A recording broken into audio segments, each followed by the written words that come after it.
Director John Brennan is back with me. Also with me, Tom Nichols, staff writer for The Atlantic, who has covered the Iran negotiations, and Hagar Shamali, former spokesperson for the U.S. mission to the United Nations. Director Brennan, help me understand why they cannot tell us more about what is actually in this agreement. Well, Alicia, I think it's because Donald Trump is afraid to reveal what is there and what is not there. It seems as though this is going to be an agreement for the next 60 days to negotiate, which is the real core issue, which is Iran's nuclear program. But there are many different elements of this in terms of, freedom of navigation in the Strait, opening of the blockade, the U.S. blockade of Iranian ports. There's the financial terms. There's issues related to the ceasefire and Israel and Lebanon. There's so many elements of this that I think make this a real fraught agreement. And so I think Donald Trump is trying to figure out how he's going to negotiate sort of the shoals that he has to deal with, the political shoals. Here in the United States, given that there is a large segment of his own party that I think is very concerned about what they're hearing about this agreement and what the United States has not gotten out of this, several months of war and conflict, and that we are maybe in a worse position now relative to Iran's nuclear program as well as capabilities than we were before. So again, I think Donald Trump is understandably reluctant to reveal things because it's going to, I think, trigger a storm of criticisms about what he has negotiated. Tom, what Director Brennan just said there, it echoes the headline of your latest piece. Is Trump celebrates while America capitulates? You referenced only the fact that our weapons stockpiles are now depleted, but that consumers are paying a premium at the gas pump, over $4 a gallon. That's compared to $2.98 before the war. How should Americans be thinking about whatever agreement is currently in place? Well, first, I think it's an agreement that stops the fighting is good. I think trying to continue this war was a bad idea. Trump escalates in fits and starts. He bombs when he's trying to cover himself or when he thinks he needs to change the news cycle. So if this brings this conflict to an end and people start talking, that's all the better. But this is an American strategic defeat. There is no question about that. The Iranians achieved their strategic goals, which was the survival of their regime, proving that they could control the Strait of Hormuz, intimidating all of their neighbors by striking them more or less at will as punishment for cooperating with the United States. And the United States has achieved none of its strategic goals, zero. The regime, and Trump today said, well, we weren't interested in a regime change. Of course he was. That's why he launched this war. He thought this was going to be a quick, easy knockdown of the Iranian regime. So we haven't achieved regime change. The Strait is in a more perilous position than before the war. We've lost control of the nuclear situation whatever the criticisms of the JCPOA, and I had a few of my own, was actually working. And now Trump is saying, well, the nuclear dust can sit there. Maybe it's not that important, which is his way of saying we can't get it and I give up. There has been nothing in this. And for the United States, let me just add one more thing, that apparently we've obligated the Israelis without telling them or letting them see the MOU to stop any kind of military action in Lebanon, because that's what the Iranians want. I don't know how you characterize this kind of settlement other than the Iranians got what they wanted, the Americans didn't, and that's where we're going from here. And then, Hagar, what does that mean for the Lebanese?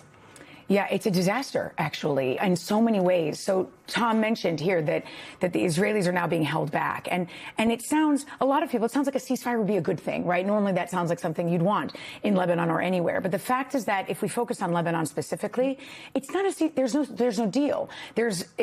Everybody was told to stop shooting, to put their arms down. We've now told one of our most important allies in the world that we don't want them defending themselves. The strike that Trump condemned over the weekend was a strike that was after a terrorist, a Hezbollah terrorist, wanted by the United States for having killed 5 Americans, kidnapped and killed 5 Americans, Mohammed Dakhtouk. And here we are telling our ally that strike should have never happened because the Iranian regime gets shaky about it, because they're the ones suddenly that have the strength to negotiate from a position of strength. In Lebanon specifically, when you have a ceasefire that doesn't detail how Hezbollah is going to get disarmed, who's doing the disarmament, what happens with Israel, what are the terms of their withdrawal, what's the relationship between the Lebanese and Israeli militaries, what is the role of the U.S. military, it's a disaster because it emboldens Hezbollah to go out there. And by the way, they already are going out there saying, you see, it's the Iranians that brought us peace. It's us who are bringing you peace. No one in Lebanon believes it, but now they're going to the extent of threatening coups against the government, saying that the Lebanese government that did everything it could to separate itself from the Iranian regime, to pursue peace talks because they know it's in their national security interest, to say, you know what? This government doesn't represent us, and we don't want any kind of peace talks with Israel. It is a disaster. So then what motivates the president? President Trump.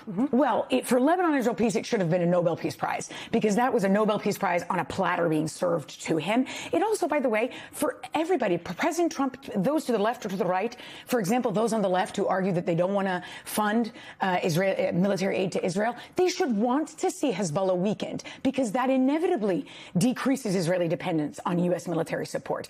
It's so short-sighted. I don't know where to begin. It's so angering. It doesn't mean I don't have hope. There are peace talks happening next week, by the way. So there are things that we can still work on should the government not collapse. But it's the President Trump should be motivated by this because it supports our interests in the Middle East. But he's not principled. He's transactional. And that is appearing. That's what you're seeing prevailing right now. I want you to take a listen, Tom Nichols, to what Vice President Vance told Fox News about this deal.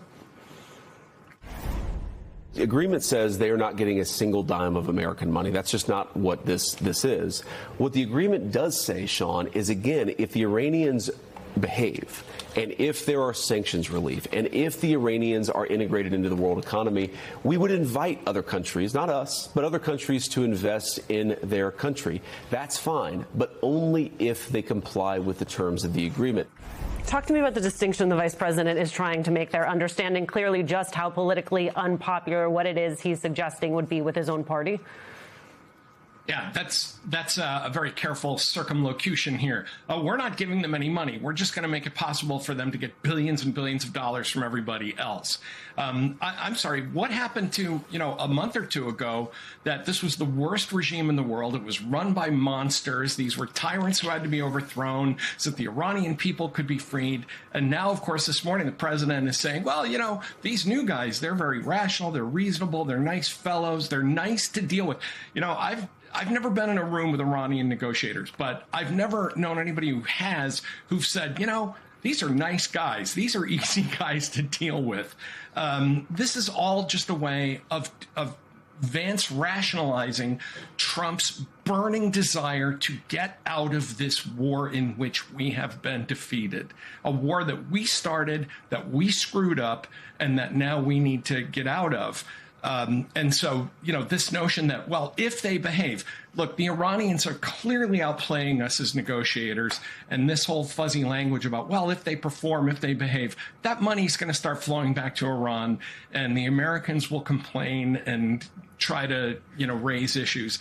But the notion that somehow the Americans are going to control now who comes back to doing business with Iran, we can't control that right now. We're certainly not going to control it, have that level of control over it in the future. And that's Vance, who, by the way, seems to be now in the unenviable position of getting stuck with being labeled the architect of this plan, which means everybody else in the White House wants to get away from it.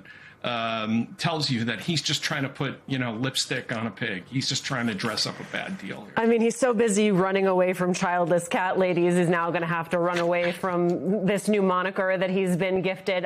Director Brennan, I'm going to end this conversation with you because given everything that we've heard laid out, the president now says he believes the second phase of the Iran negotiations are going to be a lot easier. That just doesn't seem plausible. No, it doesn't. And I think Donald Trump is just hoping that his base and other Americans are going to be very gullible and believe his lies, which have been consistent throughout this process. And he's hoping that the American people are going to be ignorant of the facts and the reality of the Middle East, because clearly he has misplayed badly from the get-go here, this Iran issue. And again, I think he's pushing off a lot of the problems that we're going to be seeing develop in the coming weeks and months because of the needless decision to go to war, but also his mishandling of it to date. So, I think Donald Trump is in a world of political hurt, and the situation in the Middle East, as Tom said, I'm hoping that the ceasefire is going to continue, and I'm hoping it's going to bring peace to the region. But I think the history has been that these are very complicated issues, and Donald Trump just does not understand just how complex and challenging they are. Director Brennan, Hagar Chemali, Tom Nichols, thank you all so much for this conversation. Next.